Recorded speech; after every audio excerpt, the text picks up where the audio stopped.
హోండానా మజాకా ఒకేసారి 10 కొత్త టూ వీలర్ల ఆవిష్కరణ.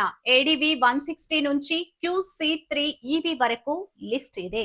భారత ద్విచక్ర వాహన మార్కెట్లో పోటీ రోజురోజుకు పెరుగుతున్న వేళ ప్రముఖ తయారీ సంస్థ Honda motor cycle and scooter India భారీ ప్రకటన చేసింది.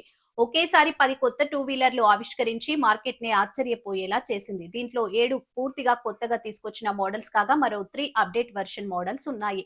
అడ్వెంచర్ స్కూటర్లు, రెట్రో రొడెస్టర్లు, క్రూయిజర్ బైక్స్, అడ్వెంచర్ మోటార్ సైకిళ్లు, ఎలక్ట్రిక్ స్కూటర్లు, ఫ్లెక్స్ ఫ్యూయల్ టెక్నాలజీతో కూడిన వాహనాలు ఇలా దాదాపు అన్ని రకాల సెగ్మెంట్లు ఒకేసారి టార్గెట్ చేసింది. ఈ మోడళ్లను దశల వారీగా భారత మార్కెట్లోకి తీసుకురానున్నట్లు కంపెనీ ప్రకటించింది. ధరలు, విడుదల తేదీలను ఆయా మోడల్ లాంచ్ సమయంలో వెల్లడించనుంది. హోండా ఏడీవీ 160 నగర ప్రయాణాలతో పాటుగా వీకెండ్ అడ్వెంచర్ రైడ్స్ ని ఇష్టపడే వారిని దృష్టిలో పెట్టుకుని ఏడీవీ 160ని రూపొందించింది. ఇందులో ఫ్యూయల్ ట్యాంక్, 27 లీటర్లు అండర్ సీట్ స్టోరేజ్ ఉన్నాయి. భారత్ లో ఇథనాల్ ఫ్యూయల్ కు మద్దతు ఇచ్చే తొలి స్కూటర్ గా దీనిని తీసుకురానున్నట్లు హోండా తెలిపింది.